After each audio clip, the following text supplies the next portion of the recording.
EU's carbon tax CBAM explained. The European Union has started implementing the world's first carbon border tax through a system called the Carbon Border Adjustment Mechanism or CBAM. So, what does this mean? In simple words, the EU is saying if a product entering our market is made using high pollution methods, then it should pay extra at the border. This extra charge is linked to the carbon emissions generated during production. CBAM mainly targets carbon intensive and energy intensive imports, especially from countries where environmental standards are seen as lower. Which goods are covered? Key sectors include cement, steel, aluminium, oil refining, paper, glass, chemicals, and fertilizers. For India, iron, steel, and aluminium exports to the European Union are likely to be most affected.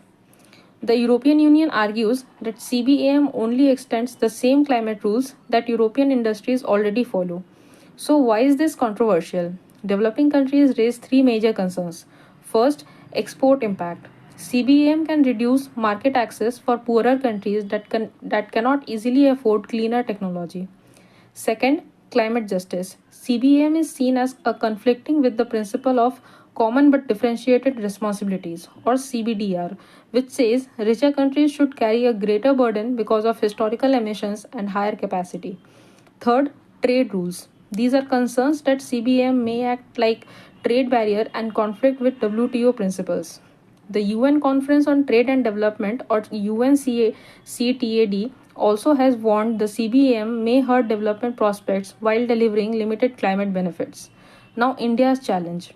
Indian exporters face compliance and cost pressures. Cleaner steel production matters. The blast furnace route emits more carbon while the electric arc furnace route is cleaner. According to research, Indian exporters may need to cut prices by 15 to 22% to absorb the carbon cost and remain competitive. The biggest problem is for small firms. CBAM requires detailed emissions data and verification. Many MSMEs do not have plant level emissions records. If data is missing, the EU may apply default high emission values, increasing the carbon tax even if actual pollution is lower. So, what is the way forward for India? India needs to build robust emission measurement systems, push for mutual recognition of Indian carbon certifications, support industries to shift towards cleaner and efficient production, and use trade negotiations and climate diplomacy to ensure fairness under the CBDR principle. This issue sits at the intersection of climate change, climate action, global trade, and development.